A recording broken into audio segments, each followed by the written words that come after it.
Qué tal amigos? ¿Qué tal? Muy buenas tardes, bienvenidos a su programa Voces del Periodista, este programa que es de ustedes y para ustedes a través de las frecuencias de ABC Radio, las 760 de AM de Organización Editorial Mexicana, este maravilloso grupo multimedia. Gracias también a las frecuencias de Radio Turquesa, La Joya del Sureste, a las de La Pantera en la Frontera Norte, por supuesto a Radio en la Nueva República, estas últimas tres que nos transmiten de manera diferida. Nuestro hashtag, les recordamos, es Voces del Periodista. Voces del Periodista. Así escucharon ustedes las voces de estos grandes compañeros maestros, el maestro Enrique Pastor Cruz Carranza, quien representa al Club de Periodistas de México en el bellísimo estado de Campeche, y al igual que el maestro Juan Bautista, son parte del jurado calificador del certamen nacional e internacional de periodismo. El maestro Juan Bautista, también cofundador de la Fraternidad de Reporteros, y la muy querida Ceci Tapia Solidaridad MIR, también parte y pilar fundamental de nuestro programa y de nuestras instituciones. Un privilegio estar con ustedes, queridos amigos. Gracias, ingeniero Víctor Melara García. Gracias, Jonathan Álvarez, por este esfuerzo que están ustedes haciendo. Les mandamos un abrazo, y a todas las compañeras y compañeros que desde los diferentes grupos nos ayudan, nos auxilian. Bueno, pues para quienes también nos vayan a ver más tardecito a través de nuestro canal en YouTube, pues les mandamos un cariñoso saludo, y yo le agradezco enormemente también a mi muy queridísima Diana Mónica, Dianita, mi ahijadita, mi sobrina, que esté aquí conmigo apoyándonos. Bueno, pues hay diversos temas fundamentales, queridos amigos, que queremos compartir con ustedes. Pero quiero comentarles que el maestro Enrique Pastor Cruz Carranza está en un lugar donde la historia pues da un banderazo el día de hoy, precisamente del bellísimo estado de Campeche. ¿Qué ha pasado? ¿Qué está sucediendo con el Tren Maya?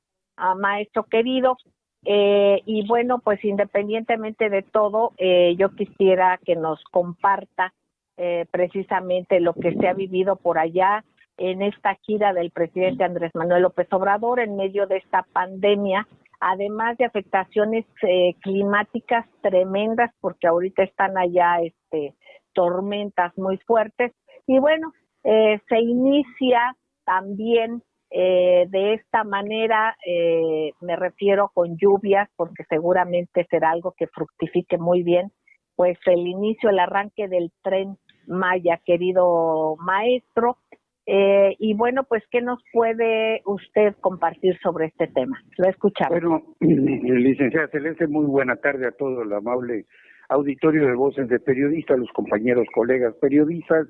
Y sí, efectivamente, este es un día muy histórico en la región sur-sureste del país, en donde después de 40 años de marginación en el sentido del desarrollo de ferrocarriles, en el abandono de la obra pública en este sentido, y desde el gobierno de Miguel Alemán, cuando se construyó la última vía de ferrocarril, la última ampliación para esta región, pues el proyecto del Tren Maya, que unificará a 5 entidades del sur-sureste de la República, que como hoy en la mañanera y en varias reflexiones que se han hecho, pues viene a ser ese abrazo de hierro, de fierro, de durmientes, que va a unir a estas entidades que tienen la obligación y el derecho, por supuesto, de formar parte del desarrollo integral de nuestro país, de este país que tiene un pacto federal, pero que ha habido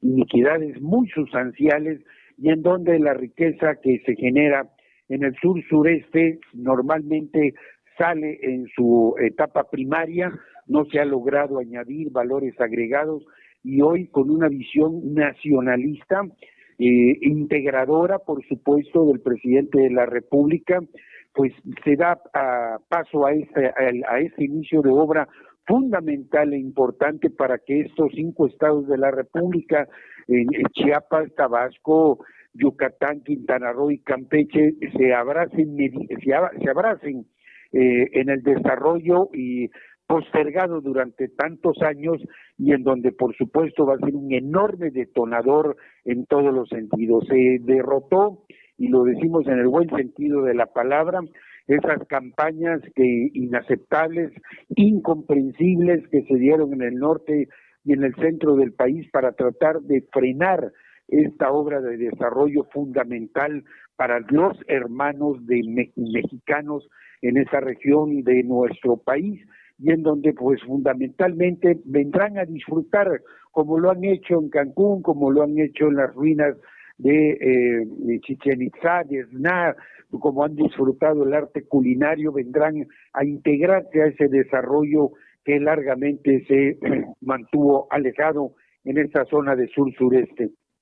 Evidentemente habrá una afectación, pero es mínima, no tiene punto de comparación con otros aspectos y otras obras que se han llevado a cabo con mucho mayor impacto ecológico y en donde no hubo jamás ningún tipo de recriminación ni tampoco campañas en contra de una de las tantas obras que el presidente de la República puso en su plan de desarrollo nacional y que sirve precisamente para darle realce a esta parte de la patria abandonada. Dos Bocas es importantísima para el desarrollo en refinación que se urge y se requiere para darnos autosuficiencia energética, la recuperación de petróleos mexicanos en la zona de plataformas, en donde después del sepelio de la gallina de los huevos de oro, pues esta resurge. Ni siquiera esperamos 3 días, ya resurgió, ahí está la riqueza verdadera del petróleo, todavía está allí presente, hay muchos mantos que ya están descubiertos pero que se mantienen guardadas en silencio, como el manto sigil, que en maya quiere decir vigilante, y muchos otros más que vendrán a ser el detonador definitivo, y esperemos que así sea en esta región de nuestro México, licenciada Celeste. Muchísimas gracias, maestro querido. Yo les preguntaría, pues a todo su punto de vista, maestro Juan Bautista, tú un observador muy puntual de las cosas, tu lectura, por favor. Celeste, auditorio, buenas tardes. Gracias, Celeste, por esta oportunidad y por encontrarnos ahora sí, viéndonos de frente, aún a la distancia, una experiencia interesante, de manera virtual. Estamos asistiendo a esta mutación de comunicación en varias etapas. Qué bueno que Voces del Periodista entra en esta otra fase, porque bueno, ya ha sido un programa también muy adelantado en ese sentido.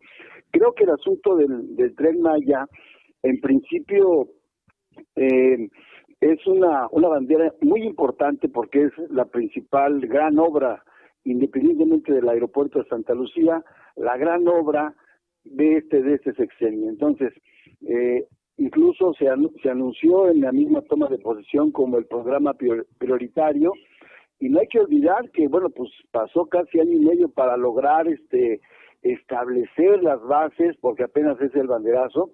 En todo caso, pues primero, pues la comunicación con los pueblos, con los gobiernos, la parte del subsidio o lo que va a la participación de la iniciativa privada en cierto porcentaje, la planeación creo que ha llevado su tiempo y esperemos, como dijo el presidente hoy en la mañana, contra viento y marea, cumplir con los tiempos, porque creo que el asunto de la pandemia que rompe el cerco para asistir a este banderazo, que me parece de suma importancia. El otro tema tiene que ver con la estabilidad económica también de este proyecto. Ojalá esté blindado, se termine en los tiempos que se están proponiendo, que es así como a toda máquina, como reza el título de la película, y ojalá pueda concluirse y beneficiar a ese sureste que, si bien es una parte del país muy encantador, también sufre de mucha pobreza, y sí fue olvidado durante sexenios por los gobiernos. Creo que en todo caso más el presidente Echeverría fue el que da ese primer polo de desarrollo con Cancún, y fuera de ahí lo demás ha sido puntos muy mínimos para toda la extensión territorial. Celeste, mi comentario. Muchísimas gracias, maestro Juan Bautista. Ceci Tapia, querida, los comentarios, ¿qué dicen las redes? ¿Cuál es tu opinión?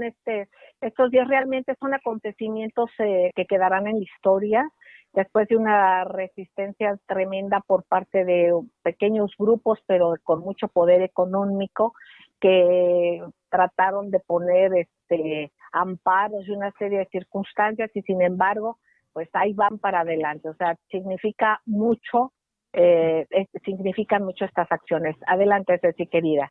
Claro que sí, pues bueno, las redes obviamente divididas, como es siempre. Muy buenas tardes a todos los maestros, querida Celeste, muchas gracias. Y pues bueno, gracias pero a algo ti. que mucho se tiene que decir es que en esta tercera fase en el que se da este banderazo en Yucatán, en Mascani, que es donde inicia este tramo, lo más importante de todo esto, además de la conexión y la conectividad y de que además la infraestructura ferroviaria aumenta y todas estas bondades, el punto es que también van a crear este año 80,000 empleos y el año que viene 150,000 empleos. Es decir, el sureste empieza a florecer, que esa es la parte, lo más importante que puede haber.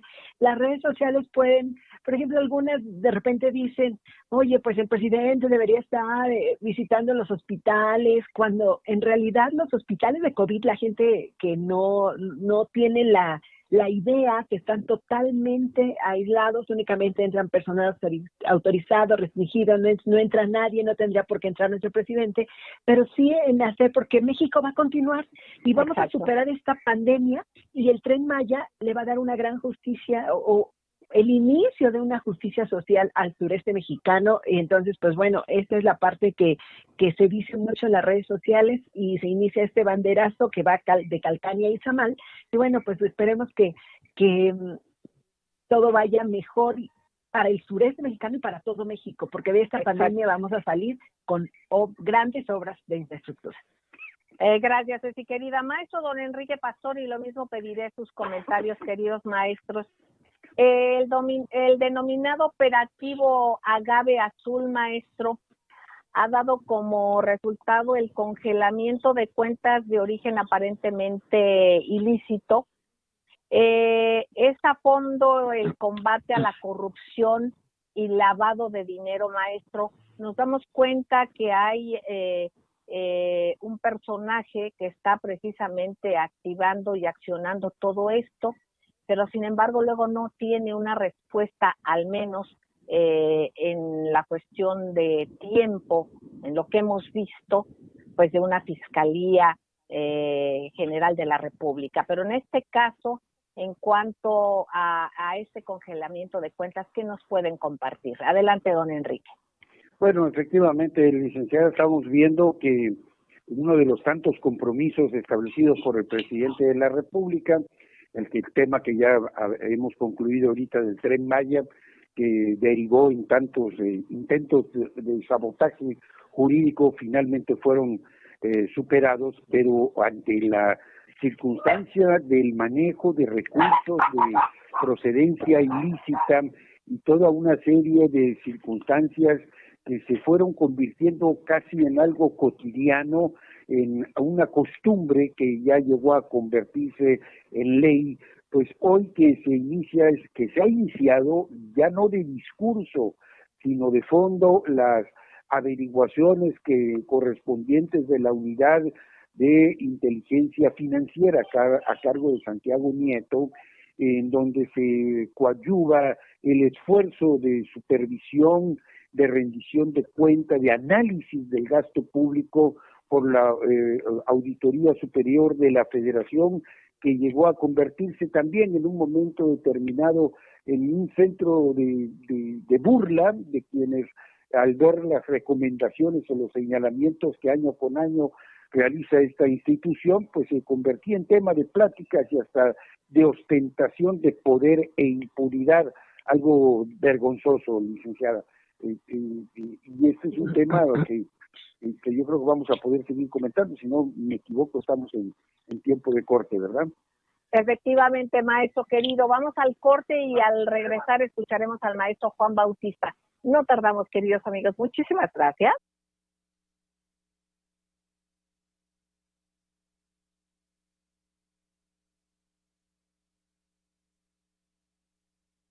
Gracias, queridos amigos, gracias por seguir con nosotros aquí en ABC Radio, la 760 de AM, donde somos sonido original. Un abrazo desde Radio Turquesa, La Joya del Sureste, frecuencias de la Pantera Radio, La Nueva República, que nos hacen favor de transmitirnos de manera diferida. Nuestro hashtag es Voces del Periodista. Queridos amigos, escuchábamos al maestro Enrique Pastor Cruz Carranza. Yo le pediría nada más concretar este punto sobre el que hablábamos, de que el fiscal Santiago Nieto de la Unidad de Inteligencia Financiera precisamente congeló cuentas del cártel Jalisco Nueva Generación dedicado al narcotráfico y acciones criminales, y que al parecer pues aquí pueden salir muchas más cosas. Hay que recordar que este cártel es de una región o al menos el inicio de, como bien lo dice su nombre, Jalisco Nueva Generación, que al parecer está en esa región, y que también ha estado en las áreas de Guanajuato y todo esto, que son estados pues básicamente panistas. Entonces, ¿qué repercusiones pudiese tener en este contexto? Sin que se esté señalando absolutamente nada, pero bueno, hablamos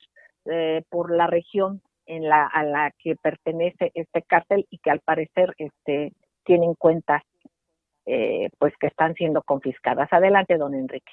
Sí, así es, licenciada. Como comentábamos hace un momento, uno de los compromisos del presidente fue precisamente atacar a la raíz de toda este manejo de recursos de procedencia ilícita, que combinaban incluso el poder político con los dominios de las regiones por los diferentes grupos delictivos. Hoy es muy simple para llegar al hilo conductor de todas estas organizaciones. Indiscutiblemente tiene que ver el área financiera. El recurso obtenido en todas las actividades que se puedan realizar fuera de la ley definitivamente tienen que entrar al flujo financiero de la economía nacional e internacional. Esto no era posible porque evidentemente existió siempre una gran protección política, incluso desde Los Pinos. Se vio consolidada con la supuesta fuga del señor Guzmán en el inicio de la administración de Vicente Fox Quesada, la consolidación de este grupo delictivo durante el gobierno de Felipe Calderón Hinojosa, y hoy que empiezan a darse estas acciones es indispensable y es básico y fundamental, como se señalaba en el comentario inicial, en que también la Fiscalía General de la República participe con seriedad y con el único compromiso de cumplir precisamente todas estas instrucciones claras del señor presidente de la República, porque esto dará cauce a esa gran labor que se está realizando de modificar las prácticas que se habían convertido en ley, la evasión de impuestos, el no pago de impuestos, los privilegios fiscales, en fin, todo esto que ha estado derivando en que quien gana y tiene una obligación financiera para pagar sus impuestos los tiene que hacer, e indiscutiblemente, y vaya que de eso sabe la licenciada Ceci Tapia, no puede operarse un combate a la corrupción si no se va a todo ese gran andamiaje financiero que se dio, y lo digo con toda la responsabilidad, incluso con las instancias gubernamentales de la Comisión Bancaria y de la Secretaría de Hacienda y Crédito Público y del Sistema de Administración Tributaria y de todos esos organismos que supuestamente estaban para cuidar el uso adecuado y el origen ilícito de los recursos, pero que finalmente fue una verdadera arquitectura delictiva financiera que es la que se está combatiendo. Ese es mi punto de vista. Gracias, maestro querido. Maestro Juan Bautista, tu comentario, por favor. Pues mira, yo esperaría, Celeste Auditorio, que estas acciones hoy fueran más concretas. ¿En qué sentido? Hemos tenido reportes de esta actividad que ha dejado en algún momento una mala racha a las finanzas públicas, porque hay blanqueo, fuga de capitales, de involucración de grupos delictivos, y bueno, y también ahí se llevan como dicen, entre las patas a la sociedad civil. Estamos observando que el golpe ha sido duro, no solamente está en esos dos estados, está en 2 estados de la República.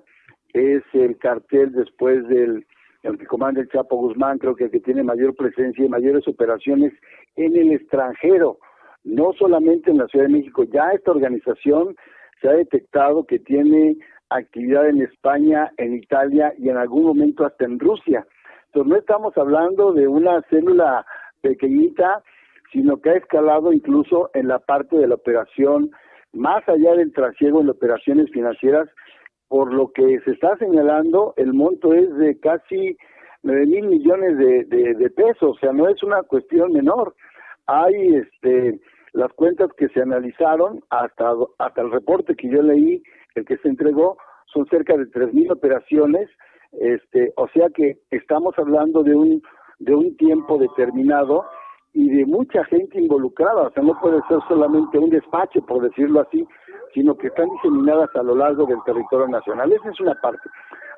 El otro comentario tiene que ver con que está involucrada en este caso en la coordinación el departamento, este departamento antidrogas que es la DEA, que en México tiene presencia pues desde los años 80, 90 principalmente, se ha sofisticado. Entonces yo esperaría hoy no solamente que se congelaran las cuentas, sino realmente ver el rostro de quiénes son estas personas. No es porque se vayan a limitar sus derechos humanos, pero sí tenemos el derecho, aunque les tapen con una bendita los ojos, tenemos el derecho a saber cómo operaban, dónde están, qué tal si son nuestros vecinos o son directivos de algunos bancos o exfuncionarios del mismo gobierno federal, ¿no? Porque estas operaciones pues no se hacen en la tiendita de la esquina.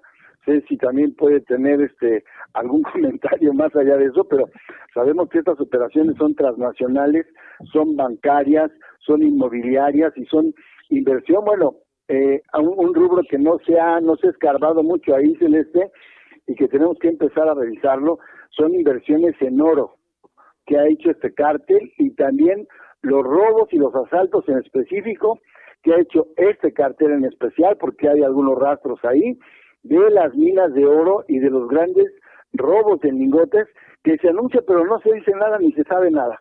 Entonces yo creo que es tiempo de ver dónde está el hilo del dinero, a dónde fue a parar y dónde se encuentra, y después pues pensar en su utilización. Es mi comentario. Exactamente, esto es bien importante y lo comentábamos bien, lo dice en su nombre, habla sobre un estado que ahorita está gobernado por Movimiento Ciudadano, pero desde sus arranques, como dice el maestro Enrique Pastor, de la historia que ha pasado, se dio un destacado crecimiento precisamente, por ejemplo, y que vimos cómo se exponenció la violencia, por ejemplo, en un estado como Guanajuato. Adelante, Ceci, querida, con tu comentario, por favor. Claro que sí, pues bueno, algo que es importante de mencionar, porque esta operación no tiene precedentes. Es decir, siempre se ha hablado de que hay lavado de dinero, que se han vendido facturas, que hay operaciones falsas, etcétera, etcétera, pero nunca se ha dado el remedio. O sea, siempre se dicen, hubo 6,000 empresas falsas, pero esta es la primera vez que Santiago Nieto Castillo, que es pues bueno, ya como un héroe nacional, pues da un golpe tan fuerte al cártel Jalisco Nueva Generación, pero también al Mencho. Y este comentario es muy interesante porque detuvieron, o así se congelaron 1,770 cuentas de personas físicas y 167 empresas. Pero también movieron 2 fideicomisos del Mencho. Y algo que es muy a reconocer, porque la mayoría de la gente no lo sabe, los fideicomisos generalmente nadie los ve. No están en la ley como para que alguien los esculque, un juez pueda pedir qué está pasando con eso. Entonces, este es un trabajo de verdadera inteligencia, yo creo que sí es importante, y hay que darle una gran vigilancia, ya no solamente, hoy sabemos que hay 1,770 empresas que están congeladas, de personas físicas, y 167 empresas, pero en el SAT, si ustedes entran en el SAT, hay por ejemplo, una lista de empresas que venden facturas y también lista de empresas que compran facturas. Ya esto está determinado, las famosas EFOS y EDOS.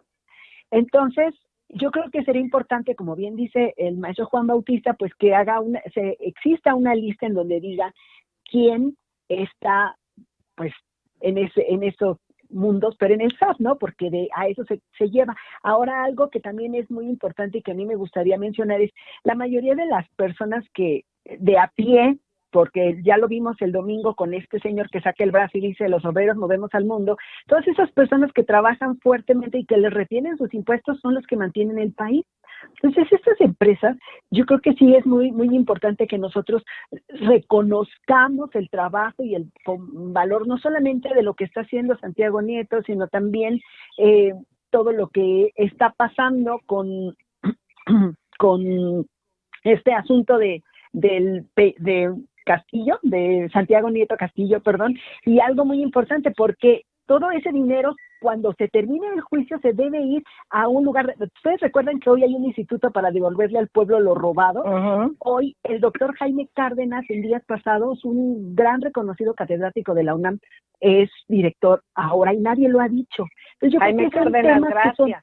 Que es una gente muy decente. Entonces yo creo que es importante que esos puntos, por ahí nosotros vayamos siguiendo, que los jueces no les liberen las cuentas a estos malos por procedimientos administrativos, como estos golpes que realmente que es lo que está dando la Suprema Corte de Justicia de la Nación, a diferencia de que ustedes tengan otra opinión, pero realmente pareciera que estos son contra los defensores de los más malvados, ¿no? Ese es mi comentario. Pues es un comentario muy interesante, Ceci, querida. Amigos entrañables, vamos a un corte, no tardamos y regresamos con ustedes. Muchísimas gracias.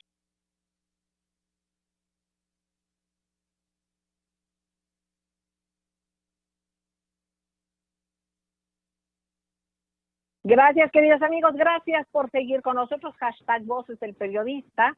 Estamos con el maestro Juan Bautista, el maestro Enrique Pastor Cruz Carranza, la maestra Ceci Tapia y su amiga Celeste Sáenz de Miera. Yo quisiera retornar con un tópico que tocó Ceci Tapia muy importante, en el que puso énfasis precisamente en este ajuste o nuevos nombramientos que hay tanto en el PRODECON, del que regresaremos a platicar, como en el Instituto para devolverle al pueblo lo robado, y el nombramiento muy brillante del doctor Jaime Cárdenas Gracia, a quien felicitamos desde estos micrófonos, que en algún momento, pues él también participó, nos honró aquí en Voces del Periodista, y que es un personaje con una capacidad intelectual y de conocimiento muy importante, un académico muy consolidado, muy reconocido. Y pues yo le pediría a los tres su comentario sobre este tópico, por favor, maestro don Enrique Pastor. Bueno, efectivamente, este nombramiento del maestro Jaime Cárdenas Gracia para ir como director al frente del instituto para devolver al pueblo lo robado, pues viene siendo parte de una serie de ajustes necesarios con gente profundamente vinculada al proyecto del presidente Andrés Manuel López Obrador, de una larga trayectoria jurídica, política y que incluso periodística, licenciada, porque hay que recordarlo, que tuvimos la oportunidad de compartir varias ocasiones en espacios, en Voces del Periodista, en el Club de Periodistas de México, en foros precisamente de la defensa del petróleo, del marco constitucional que se buscaba y finalmente se modificó para dar paso a este acto de traición a la patria que fue la reforma energética, y en donde siempre el doctor Jaime Cárdenas Gracia pues dio unas disertaciones muy interesantes, y que hoy verlo que va a ocupar un cargo tan importante como es este instituto, pues viene a ser pues relevante, porque sabemos y conocemos sus antecedentes, conocemos su formación, su probidad. Aquí tuvimos el privilegio, y quiero presumirlo, gracias al Club de Periodistas de México, en los foros que se organizaban en Ciudad del Carmen para defender directamente en donde estaba la mayor actividad petrolera, y sigue estando la mayor actividad petrolera. Tuvimos al doctor Jaime Cárdenas junto con el maestro Jalife, el maestro Humberto Hernández Haddad y otros tantos compañeros periodistas disertando generosamente ante la sociedad campechana, ante la sociedad nacional, ante todos los foros que fue posible para hacer esa defensa que nunca, a donde bien hay que decirlo contundentemente, tuvo quien refutara los elementos y los fundamentos que se esgrimieron, salvo aplicar lo que hoy muchos intentan presentar como las mayorías democráticas que se logran en las urnas, cosa que no era antes así, como un acto de soberbia política que no se ha dado en nuestro país. Así que, pues qué bueno, porque también su señora esposa, María de la Luz Mijangos, que es actualmente fiscal especializada en el combate de la corrupción en la Secretaría de la Función Pública, si no tengo mal el dato, pues son personajes que requerían estar ahí para que se forme precisamente ese gran equipo que pueda llevar a buen camino y cristalice los proyectos de combate real, porque hay mucho combate. Nos hemos pasado sexenios tras sexenios escuchando la creación de instancias, escuchando la creación de fiscalías, de procedimientos, etcétera, etcétera, donde finalmente todo termina siendo una auténtica simulación. Creo que en estas designaciones, licenciada, salvo mejor opiniones que pueda tener alguien más, creo que en estas designaciones el presidente ha sido tremendamente acertado. Maestro Juan Bautista, por favor. Dice el refrán que hay que juzgar a los hombres y a las mujeres por sus obras. El doctor en Derecho Jaime Cárdenas realiza un trabajo muy puntual para la democracia en México. Hay que recordar que yo, en mi opinión, creo que independientemente de la carrera catedrática, que es interesante, su paso en la política y la plataforma donde él se forja como un verdadero funcionario probado es cuando es consejero electoral, que es de 1996 al año 2003. Estamos hablando que este consejero sí le toca la transición, o sea, le toca los trancazos duros. Entonces él, aparte de que llega a reforzar esa visión democrática de estudios parlamentarios, de estudios políticos, que ahí está toda su obra referida a eso. Creo que, en mi opinión, es una buena opción que le dan para estar en este primer gobierno, pero yo lo veo como una especie de una primer prueba y de subirlo a la palestra. No creo que ese sea el trabajo final, creo que es un primer escalón, porque no encuentro en la obra del maestro Jaime Cárdenas algún estudio sobre derecho administrativo, cuestiones penales, no, sino la cuestión del derecho ligado siempre al aparato jurídico, del estudio de la democracia. Tiene un libro muy interesante, por ejemplo, ahí sobre el análisis del sexenio de Vicente Fox y la administración pública. Digo, eso cuenta, pero yo creo que él pudiera formar parte de un equipo interesante que se estaría formando hacia mitad del sexenio para poder incluso relevar o estar en la jugada de ser candidato a propuesta así abiertamente del presidente de un grupo de Morena para formar un grupo de no integrante del actual Instituto Nacional Electoral. Creo que es un paso importante que esté ahí. No lo veo como un investigador en cuestiones administrativas. No, yo lo veo más en su ámbito jurídico, en su ámbito de los estudios. Él tiene una maestría en la parte de la Universidad Complutense de Madrid, y él ahí le da tiempo de participar y de desarrollar el estudio comparado en las democracias en Europa y con América Latina. Creo que eso tendría mayor envergadura para un sistema que también está tiene bajo la lupa a un instituto electoral que al principio de esta administración pues se le puso como en el arrinconamiento, se dijo incluso que iba a desaparecer, está en etapa de transformación. Hay una especie de rebeldía institucional porque entiendo que los salarios siguen siendo mayores que los que gana el presidente. Hay un juego ahí todavía de poderes, están por nombrarse todavía algunos plazas que están por vencerse, y creo que él sería, en mi opinión, sería más de un perfil ligado al aparato de estudios políticos, de estudios de la democracia, y que esta es una primera oportunidad que se le ofrece al doctor Jaime Cárdenas. Bueno, él como un ex consejero electoral, un ex legislador también, un constitucionalista de primer nivel. Tu comentario, Ceci, querida, porque tú en el corte nos subrayaste este hecho importante, precisamente.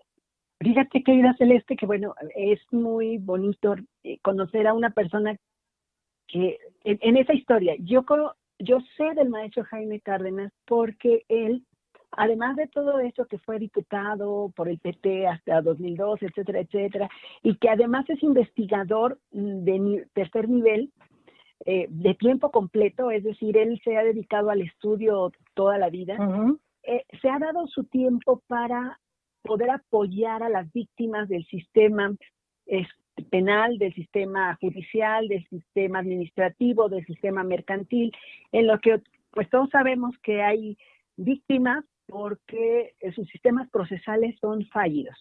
Fallidos ya sea porque legalmente así lo sean o porque las personas que deben ejercer la ley no lo hacen de manera inadecuada. Entonces el maestro Cárdenas ha de manera gratuita ha ayudado a personas, y yo acompañamos a una víctima, al señor Alejandro Moreno Lacarra, que durante varios años él le ha apoyado con su conocimiento, con su tiempo y hasta con su economía para que él pueda sacar a buen puerto su asunto legal. Y esto habla no solamente del gran académico y del buen político, habla del excelente ser humano que es el doctor Jaime Cárdenas. Exactamente. Pues queridos amigos, vamos a ir a un corte. Regresamos, no se despeguen de sus aparatos receptores. No tardamos, gracias.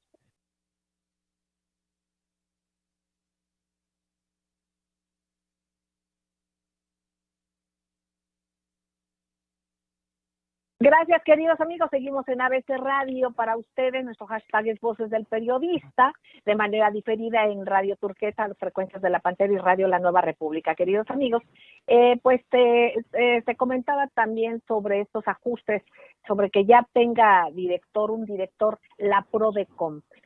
Ceci, querida, la Prodecom, la importancia de la Prodecom, si nos puedes nada más puntualizar para quienes no sepan qué es la Prodecom.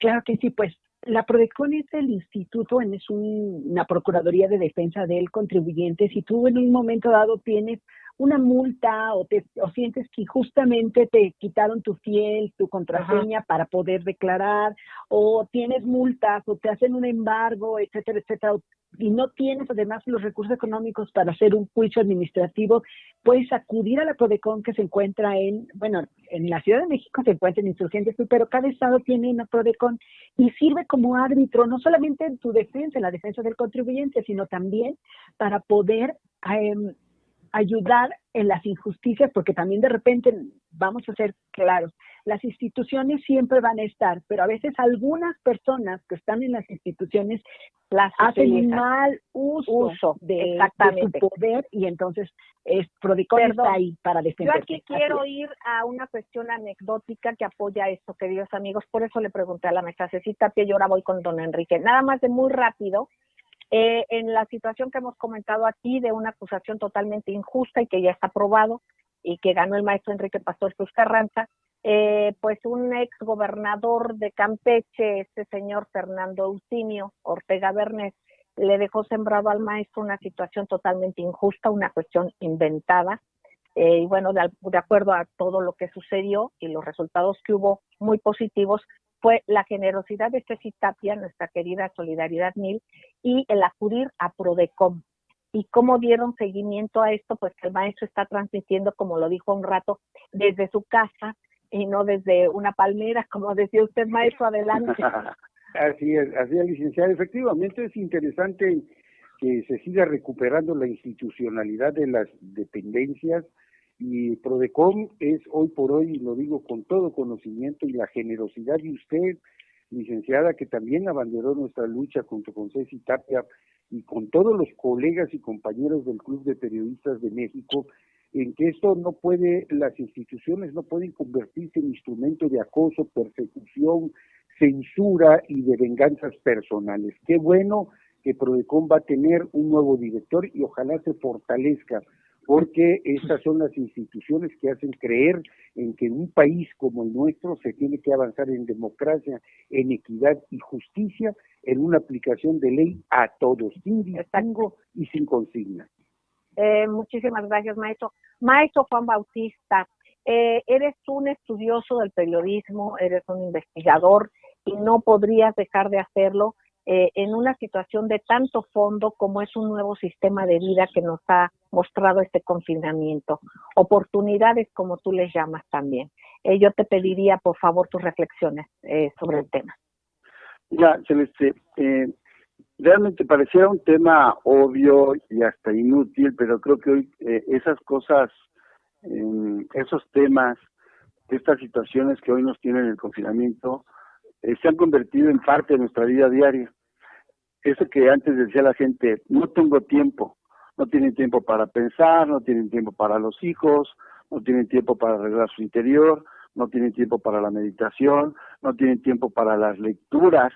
En alguna ocasión Carlos Monsiváis me dijo, a ver, ¿cuántas horas inviertes en tu traslado en la Ciudad de México? Pues yo vivía todavía en el centro, por la colonia San Rafael, dice, pues vengo a Ciudad Universitaria, aparte voy a hacer deporte al CEDOM. Dice, bueno, ¿cuántas horas inviertes? Digo, pues cerca de unas 4 horas. Esas 4 horas son las que estás perdiendo en la lectura. Y súmalo por los años que te quedan, o sea, como sentencia, ¿no? Entonces me quedaron muy grabadas esas palabras del maestro Monsiváis. Yo era muy joven todavía, lo llegué a entrevistar ahí en su casa, en la Portales, para el programa de Cara al Futuro, el Canal 11, fíjate. Ahí Virgilio Caballero era el coordinador general, yo estaba en un programa que conducía Tel Kraus, Marcial Alejandro incluso llegó a estar ahí, el cantautor, que ya descanse en paz. Entonces, esta parte nos ha dado hoy la oportunidad, Celeste, de mirar hacia adentro, no solamente de arreglar la cocina, como dicen algunas colegas que nunca se habían metido, sino de arreglar la biblioteca, los pensamientos, y al mismo tiempo estar viendo la gran oferta que ahora hay a distancia para insertarse en cuestiones de filosofía, de teología, de astronomía, hasta cosas que tienen que ver más allá de la parte rutinaria. Hoy vemos también una gran oferta literaria donde la industria que está agonizando, fíjese, esa es una de las consecuencias, la industria editorial, sobre todo las menos fuertes, las que están en un nivel intermedio, están cerrando, y eso es una grave señal para la parte de la cultura. Entonces están realizando ofertas y a todos sus escritores los están trayendo a las redes sociales y están dando cursos gratuitos, desde hablar de sus libros hasta cómo poder escribir una historia cotidiana, de cómo estar enterándose de otras vidas, y también te están conectando con el mundo a nivel internacional. Entonces, creo, Celeste, hoy que este tiempo del confinamiento también hay que verlo en la parte de su utilidad. Esa palabra del tiempo perdido que decía el poeta francés Marcel Proust, de que, es un ícono y es una referencia de la novela moderna en el mundo, aparte de James Joyce, por ejemplo. Creo que hoy toda esta parte nos da oportunidad de releer a nuestros clásicos, que no hay que dejarlos, a los jóvenes también escritores, a los maduros, y empezar a hacer una comparación. Yo, por ejemplo, estoy elaborando ahora un trabajo para Voces del Periodista que ya llevo unas semanas. No creo terminar en 2 o 3, yo creo que lo dejaré todavía para un mes, pero se trata de releer a los intelectuales en México. ¿Qué ha pasado con estos intelectuales que en algún momento sí apoyaron unos cambios, pero después se convirtieron a la derecha y hoy pareciera que están feneciendo un esquema filosófico y de forma de ver la vida caduca, y están criticando a un sistema que están haciendo, pero tampoco vemos en el nuevo sistema que el nacimiento de los nuevos intelectuales sea pronto. Esto va como por generaciones, va como por cepas. Entonces, claro, todo el mundo puede decirse que es un intelectual, hay que ver el grado de la incidencia que tiene en la opinión pública y también en los aparatos, en este caso, pues de gobierno, y que puedan obtener de ellos ese consejo. Entonces, sí creo que hoy es tiempo de lectura, de reflexión, de mirar hacia adentro, no solamente en el quehacer literario, sino también en el quehacer de la vida espiritual de los hombres y las mujeres, y también de lo que a veces se deja por mucho tiempo, Celeste, que es la reconstrucción de la vida familiar. Es mi comentario, Celeste. Como tú también dices, la imaginación como símbolo de resistencia. También, claro, Imagínense claro. nada más, eso es bien importante. Y fíjense que traes, maestro querido, una reflexión muy importante que leí yo hace poco precisamente en Red Voltaire, en donde se hace una similitud en cuanto a que los científicos, un símil, digamos, ¿no? En que hay científicos, hay investigadores que han dejado de serlos por servir a ciertos intereses. Y en cambio hay aquellos que siempre lo serán. Hay que ir al centro de la propia vocación y a ejercerla verdaderamente. Yo les pediría a los tres, si son tan amables, en dejarnos un mensajito antes de despedirnos por el día de hoy de nuestros queridísimos amigos radioescuchas y cibernautas también. Ceci, querida, adelante.